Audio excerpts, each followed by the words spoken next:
If you are a private carrier not transporting hazardous material, these insurance questions will not apply. Motor carriers of property operating commercial motor vehicles in interstate, foreign, and interstate commerce, and for-hire carriers of passengers operating in interstate or foreign commerce must have at least the minimum amount of insurance required by law.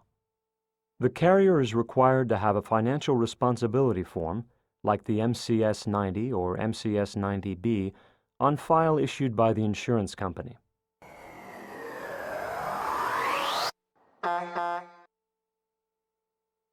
The carrier must retain an accident register. All accidents meeting the following requirements should be documented: a fatality, bodily injury to a person who immediately receives medical treatment away from the scene of the accident, disabling damage to one or more motor vehicles, requiring the vehicle to be removed from the scene by a tow truck or other vehicle. Motor carriers are required to maintain an accident register. Copies of accident reports should also be on file when required. Every commercial motor vehicle operated by a motor carrier in interstate commerce must be marked on both sides with the following: motor carrier's name or trade name, motor carrier's identification number preceded by US DOT.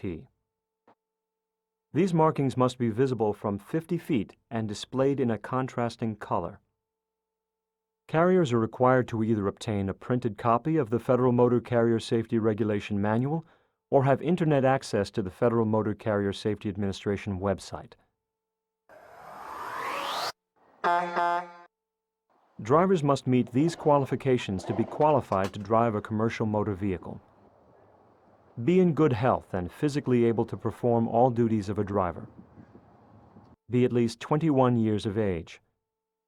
Speak and read English well enough to converse with the general public, understand highway traffic and signals, respond to official questions, and be able to make legible entries on reports and records. Be able to drive the vehicle safely. Know how to safely load and properly block, brace, and secure the cargo.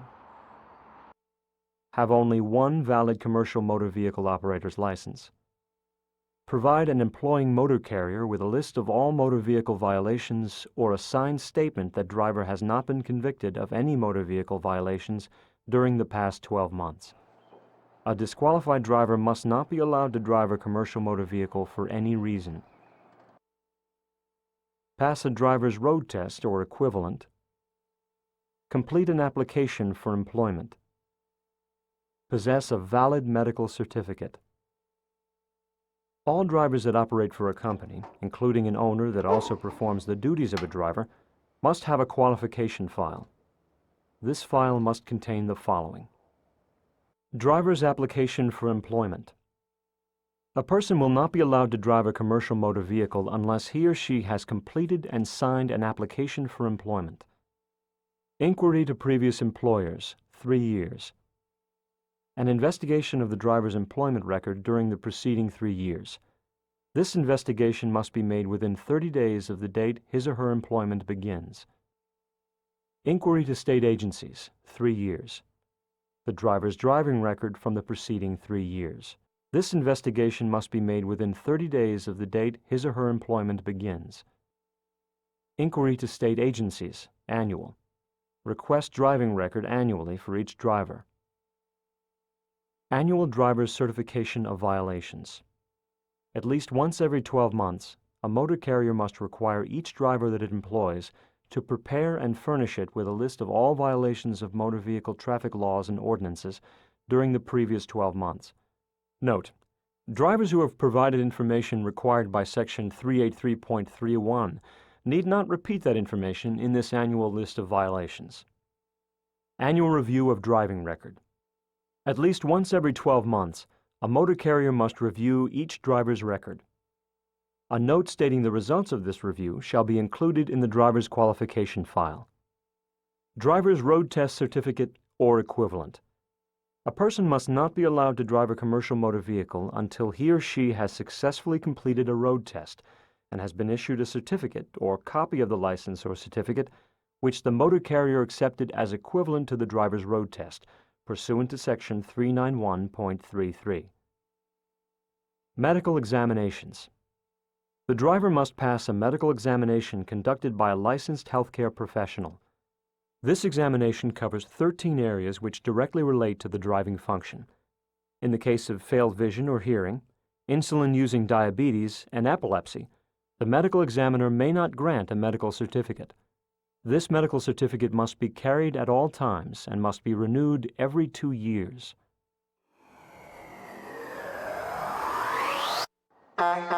Keep in mind that there are different rules for passenger-carrying vehicles than for property-carrying vehicles. Carriers are required to keep records of duty status for 6 months. A driver must carry a logbook or have detailed time records such as time cards, maintained at the company office. This also applies for owner-operators. In some cases, your operation may be eligible for an exemption from keeping records of duty status. For example, the 100 air-mile radius exemption, short-haul exemption, and farm exemptions.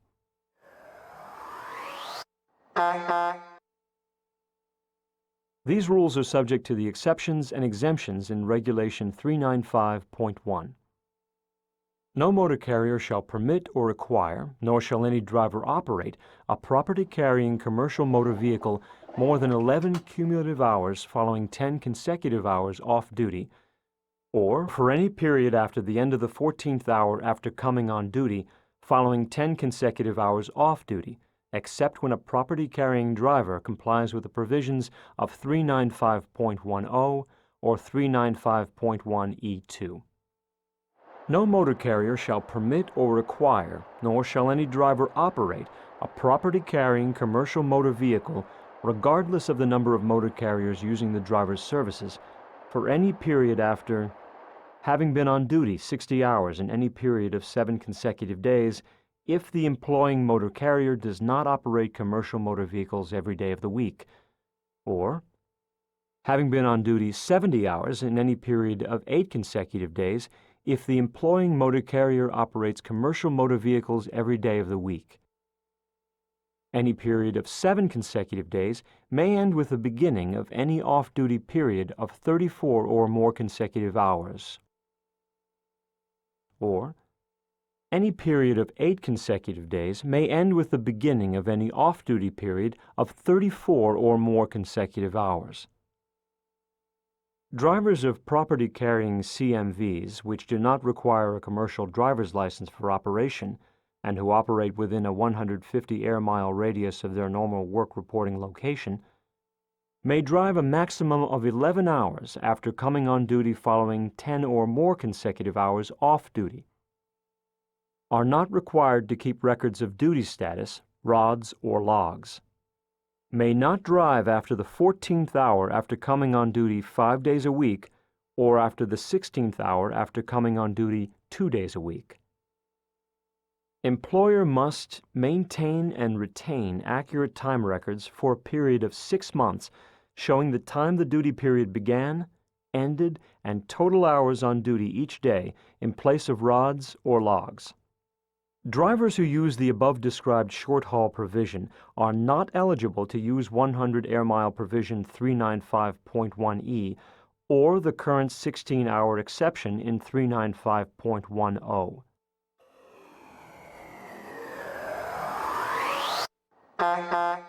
Passenger-carrying carriers and drivers are subject to different hours of service rules.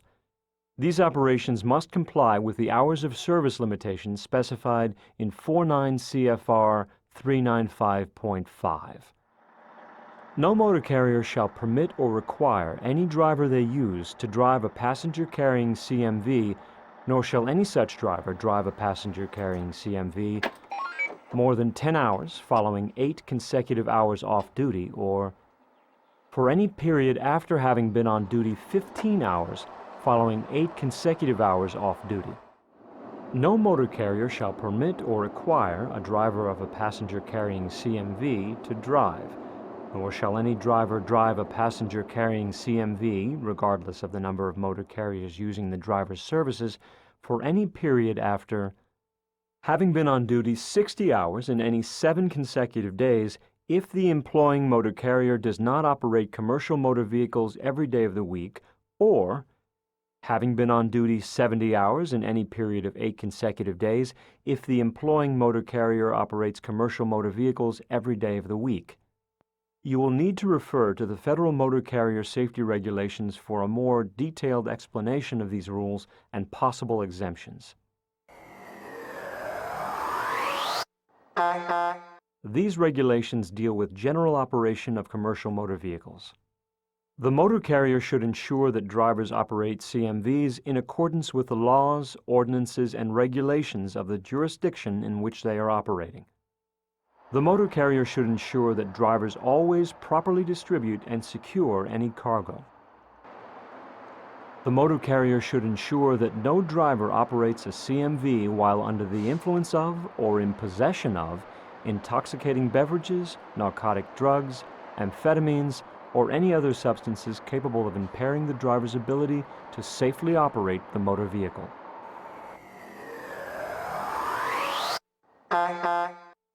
Motor carriers must maintain the following information for every vehicle they have controlled for 30 days or more: identifying information, including company number, make, serial number, year, and tire size, a schedule of inspections to be performed, including type and due date, inspection, repair, and maintenance records, records of tests conducted on buses with push-out windows, emergency doors, and marking lights. These records must be retained for 1 year at the location where the vehicle is garaged and maintained for 6 months after the vehicle leaves the carrier's control via sale, trade-in, or scrap. Every commercial vehicle, including each segment of a combination vehicle, requires periodic inspection that must be performed at least once every 12 months. Inspections must include all items listed in the Minimum Periodic Inspection Standards, Appendix G to Subchapter B. Carriers may perform required annual inspections themselves. The original or a copy of the periodic inspection report must be retained by the motor carrier for 14 months from the report date.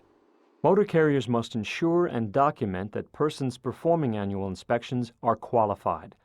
Inspectors must understand the inspection standards of Part 393 and Appendix G.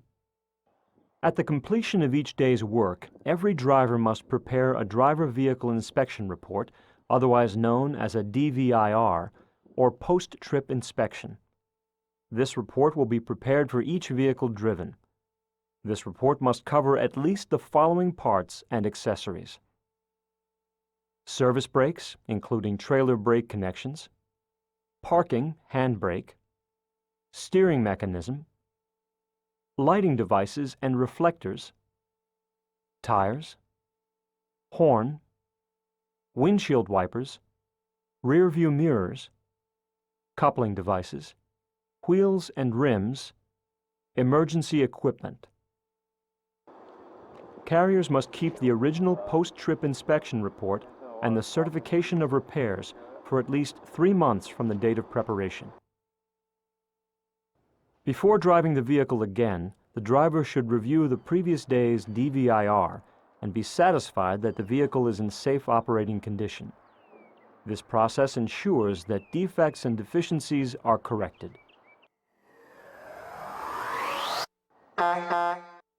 Federal law requires that you must have a commercial driver license to operate a single vehicle with a gross vehicle weight rating, GVWR, of more than 26,001 pounds, a trailer with a GVWR of more than 10,000 pounds if the gross combination weight rating is more than 26,001 pounds, a vehicle designed to transport more than 15 persons, including the driver, any size vehicle which requires hazardous materials placards.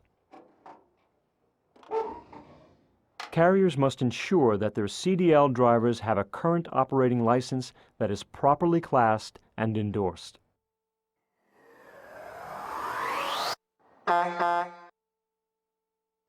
Only CDL drivers are subject to the Controlled Substance and Alcohol Testing rules. These rules apply to both interstate and intrastate carriers. Carriers will perform the following DOT tests when required. Pre-employment.